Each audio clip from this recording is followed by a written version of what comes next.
Olá, pessoal, sejam bem-vindos. Está começando mais um episódio do podcast Em Foco. Muito prazer, eu sou Francis Lima. Seja bem-vindo ao nosso podcast deste sábado, porque hoje nós iremos tratar de um assunto bastante relevante. Você já deve ter ouvido falar sobre o ECA digital, ou melhor, a nova Lei FELCA, né, que surgiu aí para proteger crianças e adolescentes no mundo virtual. Hoje, cada vez mais crianças e adolescentes estão conectados com as redes sociais, expostos a diversos riscos e, claro, essa proposta surge com o intuito de trazer uma proteção para essas crianças e adolescentes diante desse mundo virtual. E para conversar conosco hoje, esclarecer sobre esse tema, né, bastante importante e relevante nos dias atuais, nós estamos recebendo aqui a doutora Ariel Lustosa, que veio conversar com a gente para explicar de fato o que é a nova Lei FELCA, o que é que muda na prática essa lei que entrou em vigor atualmente. Doutora, seja bem-vinda ao nosso podcast, é um prazer tê-la conosco. Oi, muito obrigada, é um prazer todo meu.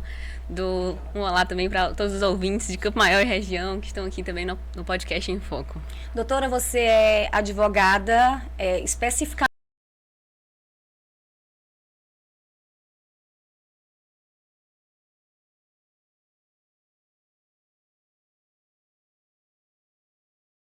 entrarem na área trabalhista, área criminal, e você surgiu com essa proposta inovadora de atuar na área digital. Conta pra gente como é que foi essa sua escolha, o porquê. Na verdade, eu decidi atuar com direito digital na minha graduação ainda, na hora de escolher o TCC. Foi logo ali depois da morte do Gugu e da Marília Mendonça e ficava na dúvida o que ia acontecer com a herança digital deles, porque eles tinham presença na rede social, tinham canais no YouTube, tinham monetização de música, propaganda, publicidades, né, que ainda estavam em andamento, que iam rodar no Instagram. E, inclusive, logo depois da morte da Marília Mendonça, teve uma publicidade no Instagram com a Oceânia. Aí eu fiquei com isso na cabeça e o rapaz, que interessante. Se venderem essa rede social, né, esse perfil, com esse tanto de seguidor, como é que vai ser? Achei aquele tema muito inovador. Aí logo depois que eu terminei a faculdade, eu fiz uma pós-graduação em Direito Digital, Cibersegurança, LGPD. E recentemente, ano passado, né, adentrei numa pós de Direito da Influência. Trabalhar com influenciador, com publicidade, com contratos. E é essa área que eu atuo. Redes sociais. Certo.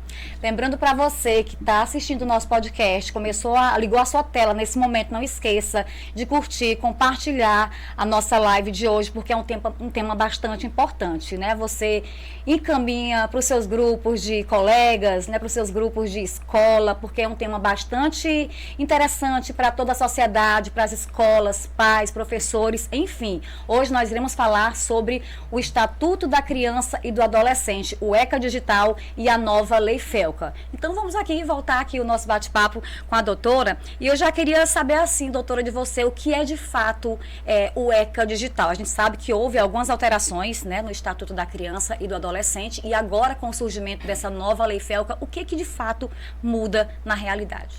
O Estatuto da Criança e Adolescente foi criado em 1990. O legislador, naquela época, ele não sabia do impacto da internet, por mais que ela tenha surgido ali concomitante ao surgimento da internet, ainda não se tinha o impacto da rede social, muito menos o impacto da rede social para as crianças e adolescentes.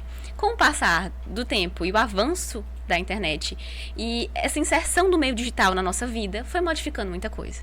Modificando coisas para as crianças, para o adolescente. A princípio a internet não era feita para eles, né? Não foi criada com o intuito de chegar até esse público, mas eles estão hoje na rede social. E é uma coisa que a gente já tem que partir desse princípio. Eles não vão sair. Sim, isso aqui já está dentro deles. Então, a gente vai ter que deixar esse ambiente seguro para eles. O ECA Digital surgiu com esse intuito de transformar tanto a segurança que já existia no ECA para o mundo físico, para também deixar esse ambiente seguro para essas crianças e adolescentes que já são usuários. E o que motivou a criação dessa lei? A gente sabe que crianças e adolescentes vivem, né, com o celular na mão, as redes sociais, né, elas não têm praticamente assim, digamos, limite. Todo mundo pode ter um Instagram, todo mundo hoje em dia pode ter uma rede social, independente da idade.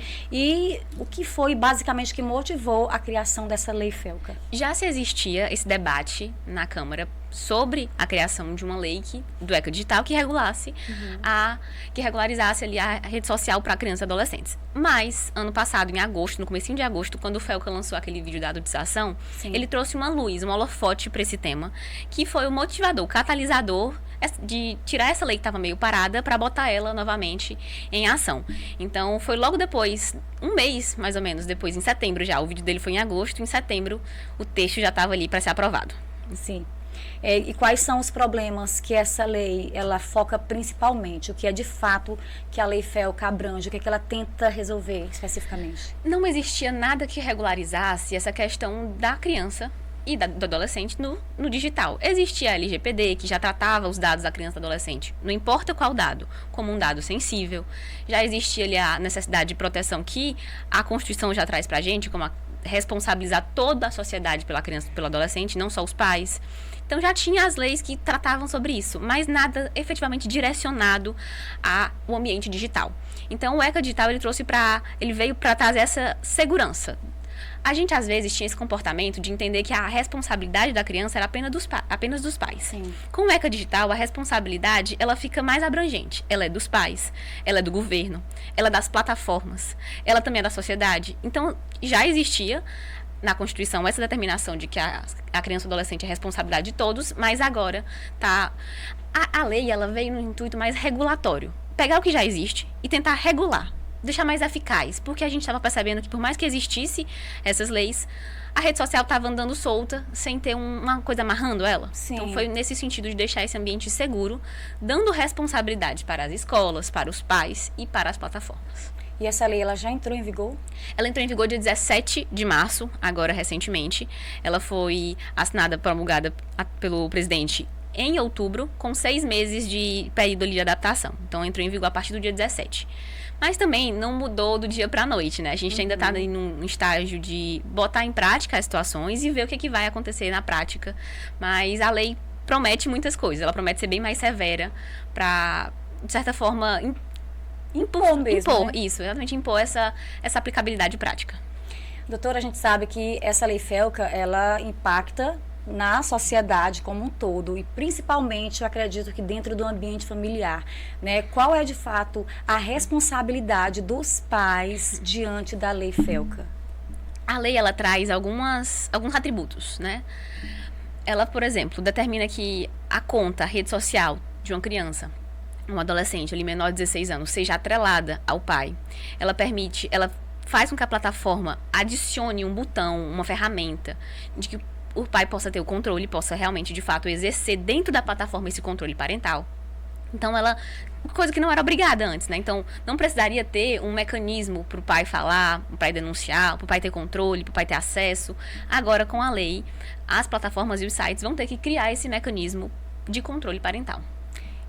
Eu até vi algumas inovações recentes, por exemplo, o WhatsApp para adolescentes menores de 13 anos agora vai poder existir, mas com atrelada à conta do pai. Sim. YouTubes que monetizam menores de 16 anos também vão precisar ter ali a conta atrelada do pai. Exatamente esse intuito de botar em prática o controle parental. O controle parental, porque não tinha como você exigir que o pai controlasse se ele não tinha meios de fazer isso. As crianças que já têm WhatsApp, que já têm Instagram, que já têm as redes sociais na ativa, vai passar a ter, assim, como que eu posso dizer, uma triagem, ser refeito, porque, assim, a lei passou a vigorar de uns dias para cá. E quem já tem essas redes sociais criadas, como é que vai ser feito essa fiscalização, entre aspas? A lei, ela não diz, olha, plataforma X vai precisar fazer isso, isso e isso. Ela não fala o como, ela só quer que seja feito. Sim. Então, cada plataforma vai ter seu jeito de se adequar ali à situação. Pode ser que elas decidam fazer essa análise do passado de todas as contas, pode ser que seja daqui em diante, mas o que é importante é que eles terão que passar um relatório para a ANPD, né, que é a autoridade responsável por fiscalizar a execução da lei. Então, a ANPD vai chegar na plataforma e falar, olha, e aí, tá fazendo como? E vamos passar esse relatório. Então, cada plataforma vai ter que regular do seu jeito. O importante é que ela bote em prática. Sim. A gente conversando, você falou sobre a questão da adultização, né? Que essa lei, ela entrou em vigor agora há pouco e foi justamente a partir do olhar, né? Do olhar atento do FELCA para essa questão da adultização. Inclusive, um influenciador foi preso por conta, né, desse assunto. E a partir de agora, os influenciadores devem ter mais preocupação? Essa lei também está, tipo assim, de olho nessa questão dos influenciadores? Eles precisam se preocupar? A lei não fala exclusivamente de influenciador, ela fala de todo mundo. E um tópico que ela bate com muita veemência é a respeito da publicidade. Sim. A lei determina que não seja mais possível fazer perfilamento. Quando a gente está atrás, por exemplo, de um microfone, para comprar um microfone, parece que o telefone escuta que a gente está atrás de comprar um microfone e começa a mostrar anúncios. Isso não vai poder mais acontecer para crianças e adolescentes. A questão do algoritmo, né? Isso, a questão do algoritmo. Ele faz um perfilamento. Como é que você se interessa? Quais são seus hábitos de consumo? Para te indicar mais coisas que você tem interesse. A questão é que a criança e o adolescente, eles são facilmente influenciados. Eles veem aquela coisa que querem comprar. Acaba que também é fácil vender para criança e adolescente. Chama atenção. Um pai que mostra o filho, eles já ali têm uma visualização maior. Então, a lei proíbe o perfilamento, esse rastreio de hábitos de consumo, para ter uma publicidade direcionada para crianças e adolescentes. Como também ela é muito mais restrita no sentido do adolescente que faz a publicidade. O influenciador, mirim, o filho de alguém, né, assim, nesse sentido. Mas para os influenciadores, fica a mesma regra para todo mundo, tanto para influenciador, quanto para clínica, para escola. Se você for fazer publicidade envolvendo crianças, precisa de uma autorização. Se a criança for ganhar alguma coisa, se você for ganhar alguma coisa, se tiver algum material ali comercial, publicitário, precisa de autorização. Para a criança ser a publicidade. Agora... Autorização no caso da família, você quer dizer? E também do juiz, um alvará judicial, autorizando. Entendi. Não é só a família autorizar, não. Por exemplo, o influenciador mirim, ele vai precisar de um alvará judicial autorizando ele a gravar os vídeos, a monetizar. Né? Mas isso não foi a lei do edital que botou em vigor. Já era necessário. Sim. Crianças que faziam novelas precisavam de alvará judicial, jogadores, artistas de teatro. É porque, assim, o trabalho infantil, ele é proibido no Brasil em qualquer hipótese. A única exceção é o trabalho artístico. E para o trabalho artístico acontecer, ele vai precisar de uma autorização para trabalhar. Essa autorização. Então, porque assim, a gente está falando como se fosse um hobby, mas muitas crianças trabalham com isso, são sustento de suas famílias. Um youtuber mirim, então ele vai precisar dessa autorização do juiz para que ele possa trabalhar de maneira artística. E quem não se adequar pode ser punido? Quais são as penalidades que chegam a ser abordadas para esse tipo Na de semana não atender passada, Na semana passada, a Meta fez um acordo com o MP. Eles se comprometeram a fiscalizar, ficar bem mais atentos aos influenciadores mirins que utilizam a plataforma, tanto o Instagram quanto o WhatsApp ali, né, para fazer essas publicidades. Nesse caso, eles se comprometeram a desativar essas contas, se elas não entregarem esses alvarás. Iam chegar no influenciador. O limite ali que eles botaram são contas de influenciadores com mais de 30 mil seguidores. Eles vão fiscalizar essas contas de mais de 30 mil seguidores. E se não apresentar em até 20 dias um alvará, a conta vai ser desativada. Então, assim, você mostra que a própria plataforma também tá ali, assumiu o papel dela que a lei impõe, para também deixar esse ambiente seguro. Certo.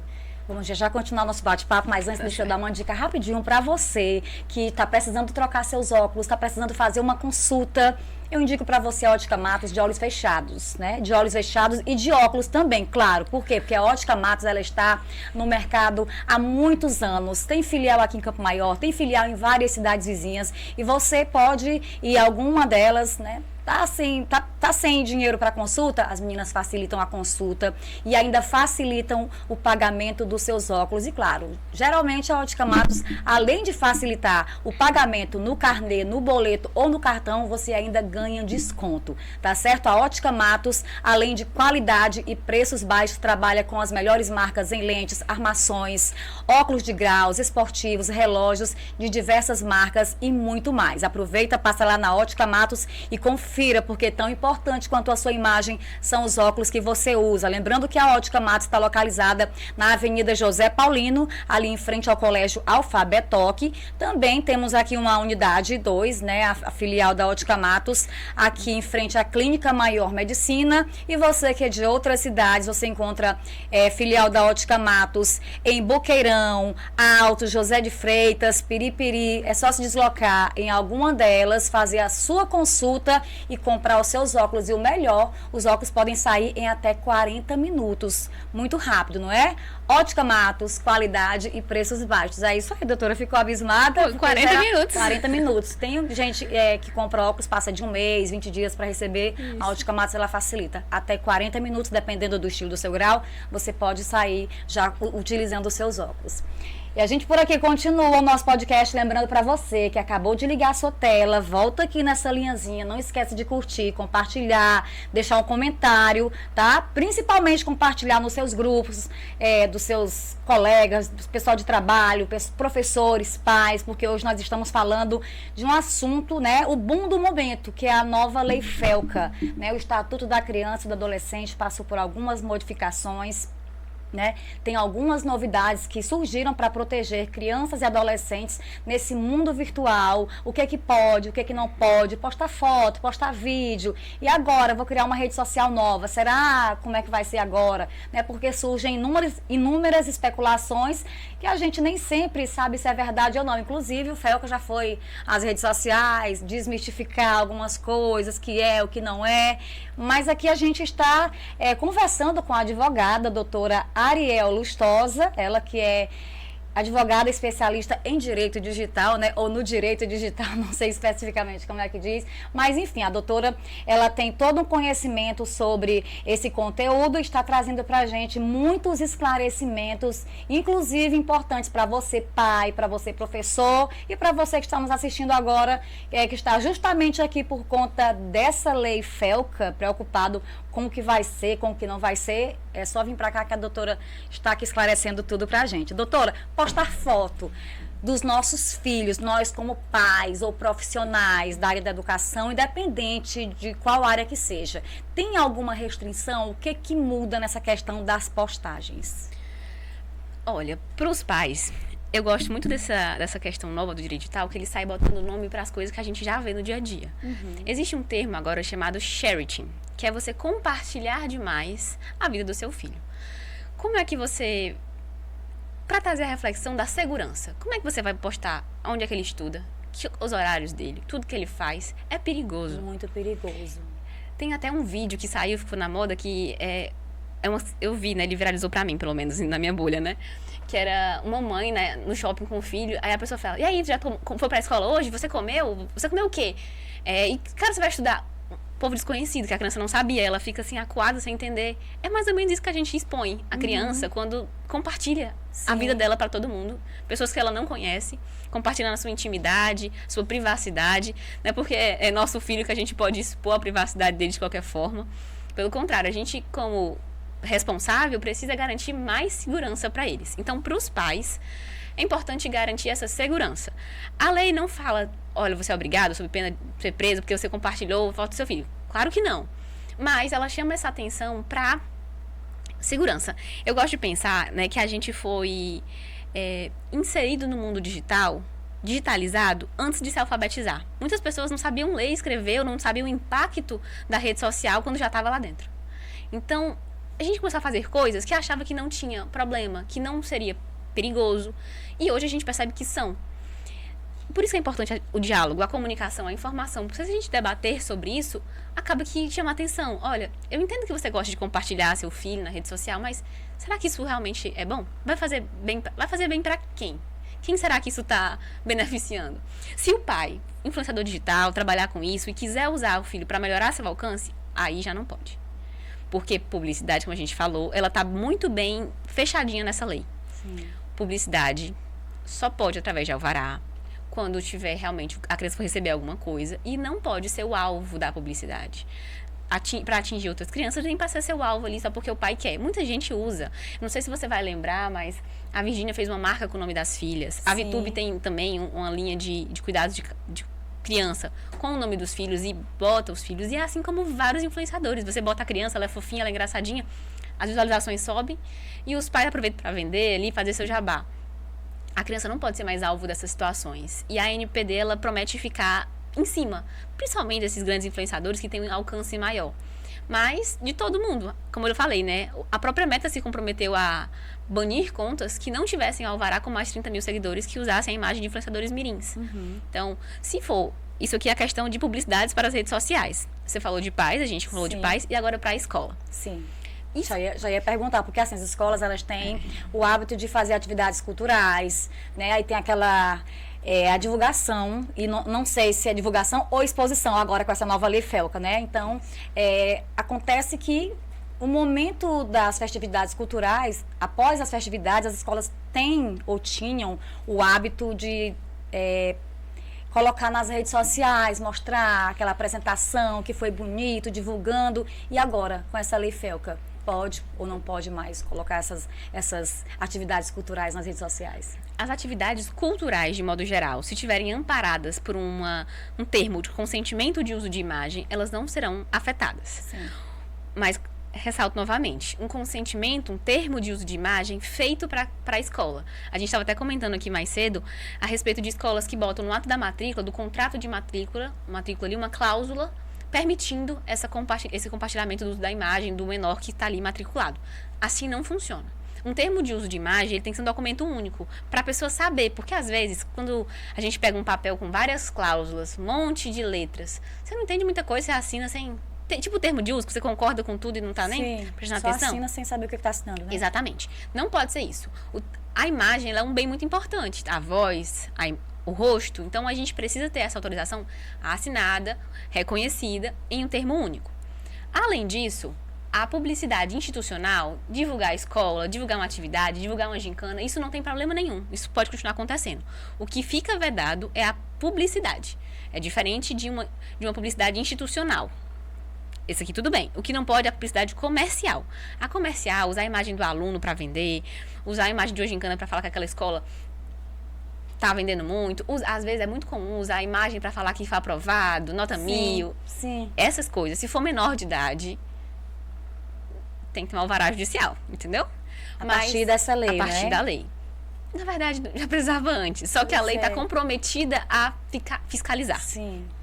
Então, não pode mais fazer essa divulgação utilizando a imagem, mas o nome, no caso. Independente de também ser de menor. A imagem não pode. E postar o nome, que geralmente as escolas elas fazem essa divulgação até por questão da propaganda da escola mesmo. Exatamente. Né? A publicidade da escola não pode, a não ser com autorização tanto dos pais quanto judicial, se a criança recebeu alguma coisa por isso, essa situação. Precisa, sim, dessa autorização. A parte boa, assim, do ensino médio é que a maioria deles não são mais menor de idade. Ainda para fazer ali com 18, quase, né, tá tudo bem. Mas para crianças, eu tava vendo um caso esses dias de uma escola que abriu colônia de férias. Não é escola mesmo, né? É colônia de férias. Dava aulas de tênis, aulas de natação, essas coisas. E tiraram fotos das crianças. Nas férias seguintes, você usa aquelas fotos das crianças no Instagram para impulsionar. Não pode. Nesse caso, também você está usando fotos de menores para fazer publicidade. Essas situações estão vedadas. Pois é, como você falou, pelo menos os do terceiro ano eles são de maior, mas muitas escolas também, elas expõem fotos de crianças com em Olimpíadas Mirim, Olimpíada isso, aquilo, medalha de prata, bronze, ouro, também barrado, né? Nesse caso, você pode falar que é uma publicidade institucional, você não está de fato vendendo, né? O problema, você divulgar a escola, divulgar as atividades da escola, se tiver autorização do termo de uso apenas dos pais, é suficiente. Não pode a questão da publicidade comercial. Tá. Professores utilizarem imagem de alunos nas suas redes sociais pessoais não pode, a não ser na rede social da escola. Que tem autorização. Se a escola permitir, naquele termo de uso de imagem, olha, no perfil tal do professor, pode veicular. E os pais concordarem, se for novamente algo institucional, não teria problema. Agora, muitos professores, que já são no aspecto mais influenciadores também, eles ganham visibilidade no conteúdo dos alunos e fazem publicidade. Fica assim uma coisa um pouco mais delicada, né? Sim. Por mais que a lei não tipifique exatamente essa conduta, é uma conduta que pode começar a ser barrada. E não necessariamente pela lei, mas pela plataforma. Aconteceu já depois dessa semana do dia 17, né, com a aplicabilidade do ECA Digital, muitas contas. Uma mãe, inclusive, né, postou uma foto de uma filha criança. A filha não é mais criança. Ela era criança. Mas era uma publicidade que a filha fez quando criança e a própria plataforma baniu. Entendendo que era um remember, né? Um TBT, uma coisa assim. Ela entendeu que era um conteúdo recente de uma criança... Ainda criança, né? Ainda criança. Agora já é Ou seja, ainda que a lei não tipifique, a plataforma já assinou um acordo. E ela está comprometida junto ao MP de barrar essas situações. Então, você pode perder sua conta. E vai ter um motivo, né? Uma violação. Sim. E pais ou escolas podem ser punidas com relação a algum conteúdo postado? Pode responder judicialmente? Pode, se aquilo ali causar alguma situação de vexatória, expor a criança a uma situação. Esse ponto de escola tem um tópico que eu acho interessantíssimo. Como eu lhe falei, né, a gente foi inserido no ambiente digital antes de ser alfabetizado. E a lei fala muito sobre o letramento digital, a importância de ensinar a criança e o adolescente. Eles não foram ensinados a proteção de dados, entender o sentido do que é a cibersegurança, o uso de deepfakes, de imagens feitas através de inteligência artificial.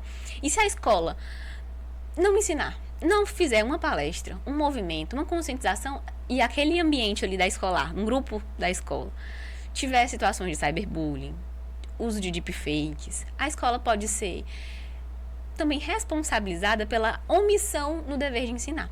Recentemente aconteceu uma situação numa escola, essa foi em São Paulo, que as adolescentes num grupo estavam ali passando deepfakes, nudes, de outras alunas. Não eram fotos reais, mas o impacto é real. Aqui que você prove que não é você, a sua imagem já está rolando, as pessoas acreditam, é uma coisa que você não tem muito como... Você só tem como desmentir, né? Você não vai poder mostrar que não sou eu. É verdade. Não tem muito como que fazer, né? E nesse caso, veio um debate ali entre os profissionais que trabalham com isso sobre como a escola não tinha feito nenhum movimento ali de letramento para ensinar como é que faz. Então a escola saiu como omissa nessa situação, pelo menos para os profissionais. Ainda não chegou a judicializar esse caso para termos uma resposta, mas a escola saiu como omissa. Ela nunca fez nenhum um programa de conscientização, não tem um protocolo do que fazer caso haja esses vazamentos, não ensinaram as suas alunas a se defender dessas situações. Então, é importante esse papel da escola. Não é só o pai, claro que os pais são responsáveis por ensinar os seus filhos, mas muitas vezes nem os pais sabem. Os pais não sabem o que acontece nos jogos, e é por isso a importância também de abrir esse ambiente, agora fica determinado, que esse ambiente vai ter que ter um lugar para os pais, para os menores terem seus pais ali atrelados às suas contas, para o pai ter minimamente um controle sobre aquela situação. Doutora, e onde é que está o limite entre a exposição e a violação dos direitos? Como assim? Dos adolescentes, das crianças e adolescentes. Onde é que está o limite entre a exposição e a violação dos direitos desses adolescentes e crianças? No caso, a criança, como qualquer um de nós, tem direito à privacidade, à intimidade, só que para eles é ainda mais acentuado. Então, acaba que todos nós temos que juntos nos unir para deixar esse ambiente mais seguro. A lei, ela fala sobre um termo que nós, profissionais da área de digital, já estamos um pouco habituados, que é a Privacy by Design ou Privacy by Default. Quando você vai fazer um aplicativo, um site, uma coisa assim, já tem que aquele ambiente já ser moldado para ser seguro. Sabe quando a gente entra... Já aconteceu com vocês, assim, de ter uma resposta de sim ou não? Sim. E a gente vai direto parece o sim, a vermelha, parece já um não, a gente aperta às vezes nem lê. Ou quando tem um símbolozinho verde, a gente acha que é o WhatsApp. Isso. Aquilo ali é a plataforma, o design daquele site, programando ele para te induzir a atitudes. Te induz a apertar no sim ou não, te induz a apertar no WhatsApp.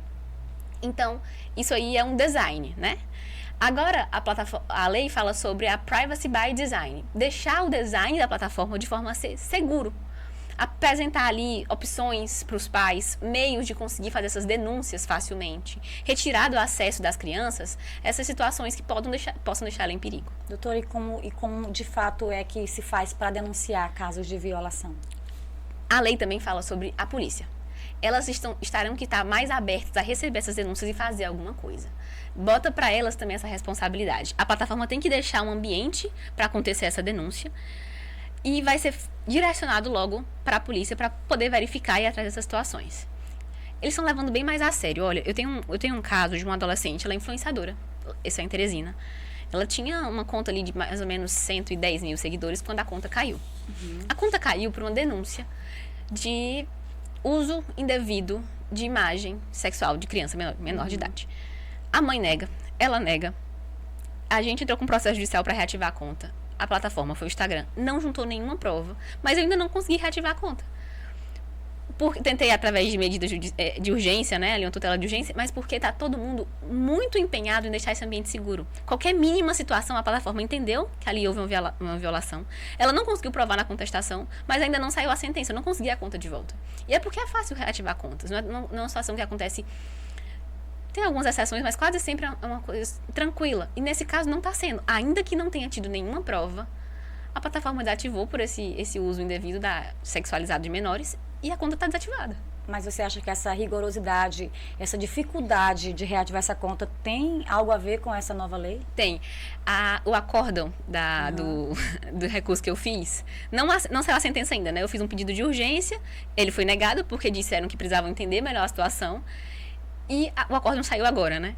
O juiz disse que logo depois de sair essa lei do ECA Digital, a lei FELCA, ficou claro que todos nós devemos buscar deixar aquele ambiente mais seguro para uma criança e para um adolescente. Ele determinou que a conta não voltasse de maneira urgente, a não ser depois de uma minuciosa análise. E ele citou a lei FELCA. Então, o motivo da negativa dele de urgência foi exatamente a lei. Mostrando que eles vão ser mais rigorosos também. Tá certo. E tá certo, né, E tá doutora? certo. Só que assim, eu chamo a atenção pelo mesmo ponto da questão de desativação de contas. Quem faz a moderação do que acontece, do que é certo ou não, se aquela publicação feriu alguma diretriz ou não, é IA, é robô. Eles não são bons em analisar duplo sentido, brincadeira, essas situações. Então, muitas contas são desativadas de maneira indevida. E nesses casos, se a conta for desativada e a justificativa da plataforma, genérica que seja, for pela violação aos direitos da criança e adolescente, vai ser muito mais difícil de reativar. Então, se você é um pai de uma criança que tem uma rede social, que monetiza com aquilo, que bota seus filhos na rede social, você está ali correndo um risco de ter sua conta desativada. Tem que ficar atento. Tá certo. Deixa eu dar um recado bem rápido para você. Gente, as aulas já começaram. Muita gente ainda não comprou fardamento. Tem escola que dá aquele prazo de 10, 15 dias, às vezes até um mês, para os pais comprarem o fardamento dos seus filhos. E você que ainda não comprou o fardamento do seu filho ou que quer comprar um fardamento a mais, para não ter aquela preocupação, lavou, não enxugou, lavou, não deu tempo para enxugar, tem outro de reserva? Claro, a Via Bela facilita para você e tem os fardamentos de todas as escolas do município de Campo Maior. Então aproveita, vai lá na Via Bela Confecções, e além de fardamentos, também você encontra roupas para balé, tem uma infinidade em toalhas, jalecos, scrubs para professor, para enfermeiro e muito mais, tá bom? A Via Bela Confecções está localizada ali na rua Senador José Eusébio, no centro, número 556. Quer ligar para saber se tem um fardamento pronto, já pronta entrega? Geralmente tem. Quando não tem, você pode encomendar, dizer qual é a escola, rapidinho eles produzem e aí você vai lá e efetua o pagamento. O contato da Via Bela é o 869-9477-0413,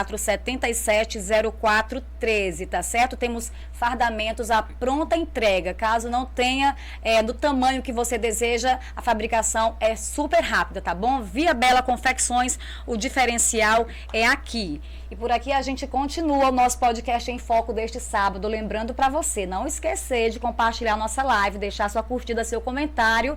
E todo sábado, a partir das 9 horas, ou melhor, sábado sim, sábado não agora, né? O novo estilo aí do nosso podcast está no ar, sempre trazendo para você assuntos relevantes, atuais, trazendo atualizações para você que gosta sempre de estar conectado com os assuntos que estão em alta e que impactam na sociedade, tá certo? E hoje nós estamos falando do ECA Digital, algumas mudanças que ocorreram no Estatuto da Criança e do Adolescente, visando proteger crianças e adolescentes nas redes sociais. E a doutora Ariel Lustosa está aqui conosco hoje, trazendo muitas informações acerca deste conteúdo super importante e necessário nos dias atuais. Então, vamos continuar aqui o nosso podcast, né? Estamos já quase no finalzinho, mas ainda temos algumas perguntas, curiosidades para a doutora conversar com a gente. Doutora, crianças que são influenciadores mirins, vão continuar sendo, ou vai ter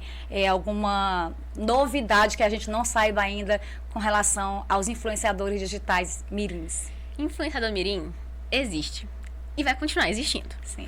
Agora, a partir da semana passada, a gente teve até um acordo que deixou mais específico ainda, mais rigoroso ainda, essa questão dos influenciadores mirins. A Meta, dona do Instagram e do WhatsApp, se comprometeu a fiscalizar contas com mais ali de 29 mil seguidores e exigir dessas contas uma alvará judicial, uma autorização do juiz, além dos pais, porque essa conta já tem que estar ali monitorada pelos pais, e vai ser necessário esse alvará judicial para permitir que essa conta funcione. Como é que é essa questão do alvará? É a permissão que o juiz dá para aquela criança trabalhar de maneira artística. A única forma que a criança pode trabalhar é se for de maneira artística. Então, essa autorização, o juiz vai dar, acontece tanto para uma publicidade específica ou para um canal que você já grave semanalmente, essas situações. Mas o que precisa para conseguir um alvará judicial? A gente entra na justiça falando para o juiz, olha, essa pessoa aqui, essa criança, ela produz conteúdo para rede social. Ela grava vídeos todo sábado de manhã. E é divertido, é uma brincadeira, não tem rigorosidade de horário, não prejudica na escola. É uma situação muito tranquila para ela. Nós aqui, os pais que estamos pedindo esse alvará, garantimos que é um ambiente seguro, um ambiente tranquilo, ela não está sendo ali obrigada a trabalhar, está ali preservando inclusive a sua saúde, porque a gente pode juntar para conseguir esse alvará de maneira mais rápida. Comprovantes de consultas médicas, questão de psicólogo, aquela criança frequentar o psicólogo, e também é necessário que haja uma conta judicial uma conta para aquela criança, uma conta que ela vai ter acesso quando ela crescer. Não é necessário um valor específico, mas a gente gosta de pensar em 30%. Vocês estavam a par daquela situação que aconteceu com a Larissa Manoela, ali em 2024, né? Que ela trabalhou a infância toda e não tinha direito nem pra comprar um milho. Nem para comprar uma bobagem, né? Então, nesse caso, é para botar com que esse dinheiro que a criança faça vá para uma conta dela, para que futuramente ela tenha acesso a esse dinheiro e possa usufruir do trabalho que ela teve. Só que a gente entende que muitas vezes os pais precisam daquele dinheiro para reinvestir, para cuidar da casa. Muitos influenciadores são a fonte do dinheiro das suas casas. Então, não todo o valor precisa ir para a conta, mas pelo menos 30%. Botando isso para o juiz, ele consegue conceder esse alvará e a criança pode trabalhar como influenciadora mirim. Só que, como eu lhe falei, o Facebook ele fez um acordo, o Grupo Meta fez um acordo com o MP para fiscalizar essas situações. Eles determinaram que vão fazer essa varredura nessas contas e vão dar 20 dias para essa conta de influenciador entregar o alvará. 20 dias é pouco. 20 dias para a justiça é muito pouco. Então, a gente até aconselha os pais a se programarem, ver isso antes. Já ir atrás, se prevenir, antes que já chegue o problema e a sua conta fique desativada. Porque para reativar depois vai demorar muito mais. É um prejuízo, vai ter que aquecer a audiência de novo. Então, se a gente já for atrás de prevenir essa situação e conseguir esse alvará, melhor ainda. Doutor, e compartilhar vídeo de terceiros com imagem de crianças pode gerar problemas? Depende do que vai ter nessa imagem. Se for uma brincadeirinha, uma coisa engraçada, mas às vezes, vocês já viram aqueles vídeos que aparece uma criança, parece pra mim muito de um cara que ele gosta de exercícios, aí ele quer crianças que façam flexão. Você pode falar, poxa, qual o problema disso? Ele tá monetizando em cima da imagem da criança. Sim. Então, esses casos é complicado. É uma imagem do terceiro, compartilhou um vídeo de um terceiro. Aquele vídeo provavelmente vai cair. E as contas que estavam compartilhando aquele conteúdo também vão ficar ali sobre o radar, entende? E quais são os casos que pode monetizar conteúdo com imagem de criança? Você falou a questão da arte, né? Das novelas. Só? A criança apenas pode trabalhar se for um trabalho artístico. Sim. Mas a gente consegue botar uma cantora, alguém que dança, uma dançarina, uma cantora, uma criança que é só engraçada e é boa com a câmera e faz um canal do YouTube, também pode. Ela consegue esse alvará. Ela não pode trabalhar sem esse alvará. Porque é uma forma até da justiça ficar atento às crianças. Querendo ou não, existe um documentário na Netflix chamado Má Influência. Não sei se você já viu, mas ele é muito bom. Ele fala sobre o lado obscuro dessas crianças que monetizam, fazem milhares de visualizações. Se juntam em casas para gravar e os pais, teoricamente, estão de olho. Mas nesse caso, mostra de uma influenciadora americana que desde os 10 anos ali, mais ou menos, ela postava e a mãe era muito grossa, exigia dela, ela não ia para a escola. Os amigos, né, que ela chamava na casa dela para gravar um monte de gente, ela era muito grosseira com essas pessoas e os pais não sabiam. Ela monetizava sobre a imagem de todos eles e os pais não sabiam. Então mostra um lado obscuro, que se você não tiver uma fiscalização, querendo ou não, a gente imagina que os pais querem o melhor para os seus filhos, mas nem todos querem, nem todos estão dispostos a isso. Muitos vendem os seus filhos. E é para evitar essa situação. O que aconteceu, inclusive, nessa questão do próprio Felca, né? A Camilinha, que foi ali o alvo, ela tinha pais que não sabiam o que estava acontecendo, não tinham tanta noção a princípio. Depois, quando souberam, acho que eles não tinham mais controle do tamanho do impacto. Mas as crianças têm pais, só que ou eles não sabem, ou eles concordam. E a gente tem que proteger essas crianças, inclusive, às vezes, dos seus pais. Doutora, e qual é o maior erro que as pessoas cometem hoje envolvendo conteúdo com criança nas redes sociais? Qual é o maior erro hoje que você possa estar citando com relação a expor essas crianças? É exatamente a questão publicitária. É o que mais está em voga, é o que mais está sendo falado, né? Evitar a publicidade usando crianças, ficar atento a isso. Inclusive de estabelecimentos. Existem também, eu estava vendo casos, né, de clínicas de crianças autistas que monetizam através daquela situação. Aquela mesma coisa que eu falei da escola. Publicidade institucional, mostrando o que acontece, é uma coisa, se tiver autorização do uso de imagem própria para aquilo. Mas publicidade que visa vender, né, que visa ali melhorar a imagem do negócio, conseguir alguma coisa, essa publicidade está vedada. A gente tem que ficar muito atento a todo uso de criança e adolescente, para preservar a imagem, para garantir a segurança. E a própria plataforma também já está ali de olho. E os pais Tem alguma coisa que restringe também as suas postagens? Hoje eu assistindo a moça que viralizou na internet, a Mariana, por conta do filho dela que é autista, ela gravando uma imagem dele 3 horas da manhã morrendo de chorar porque queria assistir TV e ela não deixava. Isso ele estava de fraldinha descartável, aos prantos, rolando em cima de uma cama. E eu imagino, eu agora fiquei na curiosidade. E aí, o Instagram não derrubou, pelo menos até onde eu vi, o conteúdo continuava lá. E aí? É esse tipo de conta que a gente está realmente batendo em cima. A lei começou a entrar em vigor há pouco mais de 10 dias atrás. Ela é recente. As plataformas têm um tempo ali delas para se adaptar. Mas é exatamente esse tipo de conteúdo. Esse da Mariana, eu não a conheço, mas ela deve fazer alguma publicidade com alguma clínica que pague as consultas, através da imagem do filho. E, além disso, existe uma exposição vexatória. A criança está sendo exposta chorando. Quem é que ia gostar de ser exposto chorando para ficar ali na rede social e todo mundo vê você se esgoelando só de fralda? Isso. É uma conscientização que a gente precisa abordar com os pais. Não é uma coisa sem maldade, não é uma coisa sem malícia. Ela pode estar querendo mostrar que acontece, que a vida dela é igual de todo mundo, mas existem outros meios para fazer isso e não dessa forma. Vai começar ainda, a gente vai ver mais em prática. A lei, ela prevê multas severas, até 10% do faturamento, até 50 mil a multa, né? Então, assim, são multas altas para cada postagem, para cada vez que a plataforma for omissa, para cada pessoa que for omissa, né? Então, assim, vai existir a responsabilização. Eu estava refletindo um tema que a gente não falou, mas também uma pauta muito importante, que é a questão da autodeclaração de idade. Já entrou em algum site que pergunta quantos anos você tem? Aí você diz a sua idade. Para fazer uma conta no Instagram anteriormente, você tinha que botar a data que você nasceu. Sim. Você se declarava a idade que você tinha. Agora, a autodeclaração está vedada. Você não pode mais dizer quantos anos você tem ou quando você nasceu. É necessário fazer de uma forma que possa ser verificada, ou através de fotos, vídeos, um Face ID ali, ou mandando documento, que vai ser analisado. Porque muitas crianças acessavam sites que não eram para elas acessarem. Apenas por colocar a idade e a rede social acreditava, né, e liberava. O maior exemplo disso são sites pornográficos. Aparece uma caixinha, você é maior de 18 anos, você fala sim ou não. A plataforma não tem controle nenhum sobre isso. É um conteúdo que não é para ser acessado por crianças. E eu estava monitorando, muitos desses sites ainda continuam da mesma forma. Eles vão ser acionados pela ANPD provavelmente logo, com uma multa se não modificarem, mas qualquer site que produza um conteúdo de possível acesso, que seja atrativo para as crianças, e não fiscalizarem a idade das pessoas que estão acessando, dependendo do risco, obviamente, né? Se está ali com algum conteúdo que seja nocivo, prejudicial para essas crianças, eles vão ser penalizados, eles vão ser monitorados. E essa declaração, a autodeclaração, ela está vedada, clara pela lei. Doutora, na sua visão, você acha que essa nova lei, ela vai, de certa forma, modificar, atentar mais o comportamento das famílias com relação à exposição das suas crianças? Eu espero que sim. Infelizmente, a gente só costuma agir mais quando mexe no bolso, né? Quando chega alguma multa, verdade. ou quando a conta é derrubada, você sente ali o impacto financeiro.